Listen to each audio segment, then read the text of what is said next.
Welcome to Elisha Space, a sanctuary for healing, growth, and authentic conversations. I'm your host, Elisha, and today we're diving deep into a topic that resonates powerfully with so many of us. We're discussing healing from family wounds. This is a safe space where we explore the complexities of our relationships and find ways to grow beyond the pain together. Whether your wounds come from a difficult childhood, generational patterns, or unresolved tension with loved ones, this conversation is about creating room for healing and equipping you with practical tools to guide you forward. So wherever you are right now, whether you're taking a walk, driving, or relaxing at home, take a moment to breathe deeply. You are in a safe space where your pain matters, where your growth is possible, and where healing starts. Let's start with understanding what we mean by family wounds. Family wounds often stem from unmet needs, harmful behaviors, or unresolved conflicts in our closest relationships. These may arise from neglect, verbal or emotional abuse, lack of affirmation, or even generational trauma. The patterns of behavior pass down without healing from one generation to the next. It's important to acknowledge that family wounds do not have to be dramatic to matter. Even subtle patterns, such as constant criticism, emotional distance, or favoritism, can leave lasting imprints on us, and these wounds often show up in how we see ourselves, in our ability to trust others, and even in how we deal with conflict.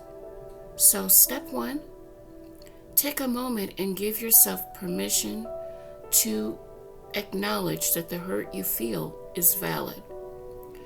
You don't need to dismiss it or diminish it, because it could be worse. Pain is pain, and yours matters.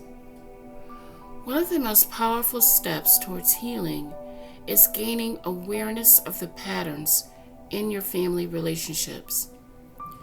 This is where we shift from simply reacting to the pain to observing it with curiosity. Ask yourself, what patterns have been present in my family that feel hurtful or destructive? Are there unspoken rules or expectations that have shaped how we interact? How have my experiences influenced how I see and respond to others today, both in my family and beyond? Journaling can be incredibly helpful here. Write down memories, feelings, or observations without judgment. The goal is to name the patterns so they lose their hidden control over you. Remember, you can't fix a problem until you know what it is. Boundaries are essential in addressing family wounds, especially if the root of the pain is ongoing. A boundary isn't about shutting people out, but rather about deciding what you will or won't allow in order to protect your emotional and mental well-being. Here are some examples of practical boundaries. If a family member continually brings up hurtful topics, you can say, "I'd like to focus on a more positive conversation," or else I'll need to step away. If someone criticizes your choices or decisions, you can respond with, "I appreciate your perspective, but I'm confident in my direction." If excessive demands upon your time leave you feeling overwhelmed, you might set limits and say, "I can't take this on right now, but I support you in finding another solution."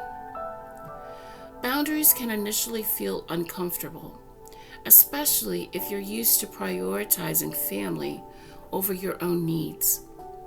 But setting healthy boundaries teaches those around you how to treat you while helping you preserve your peace.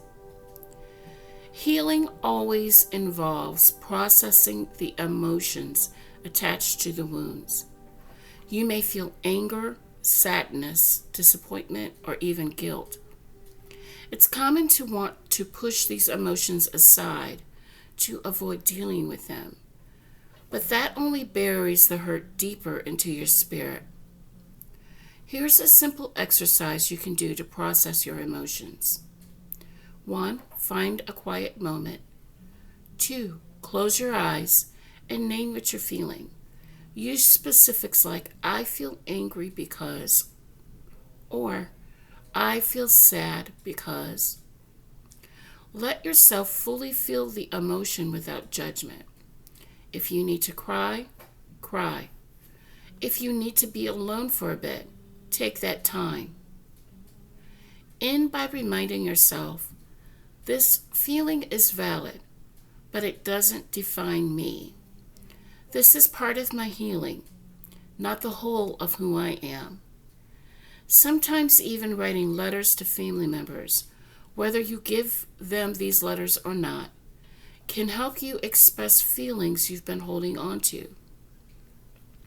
When the weight of unspoken emotions is released, you open the door to healing. A tough but necessary truth is this: you can't control your family's actions or reactions. You can't make them change, understand, or apologize. Healing doesn't come from waiting for someone else to fix what happened. It's an internal decision to focus on your side of the equation. What does that look like in practice? It means reclaiming your power by focusing on what you can do. If you want better communication, start by expressing your needs clearly and calmly. If you feel stuck in old patterns, shift your behavior. Even small changes can break cycles. If your wounds involve lingering guilt or shame, remind yourself that you are not defined by someone else's mistakes or words. The key is this: healing is not dependent on someone else's apology or validation. It starts within you. Forgiveness can feel heavy when we think it's about condoning someone's behavior or letting them off the hook. But true forgiveness is about freeing yourself from the chains of resentment. It's about saying, I will no longer let this hurt control how I feel, think, or act. Does forgiveness happen overnight?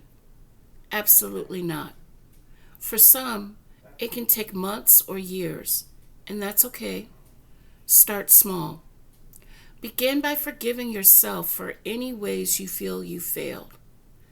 Then pray or meditate on releasing just a portion of your anger at a time.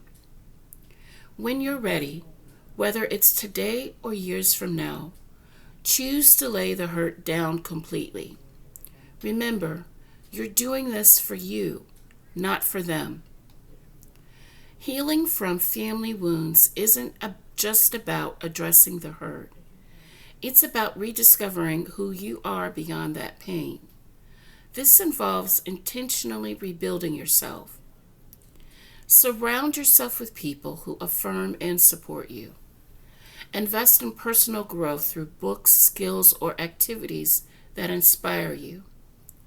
Focus on self-compassion. Pause and remind yourself that healing is a journey, not a race. You are more than your family wounds. You carry strength, wisdom, and resilience that can create a brighter, healthier future for yourself. As we wrap up today's conversation, remember this: healing is a process, not a single moment. Family relationships are complex and layered, and while we can't change the past, we have immense power over how we move forward. Let today be the start. or the continuation of your healing journey. Step by step, breath by breath, you are moving towards wholeness. Thank you for trusting the sanctuary as a place for your growth.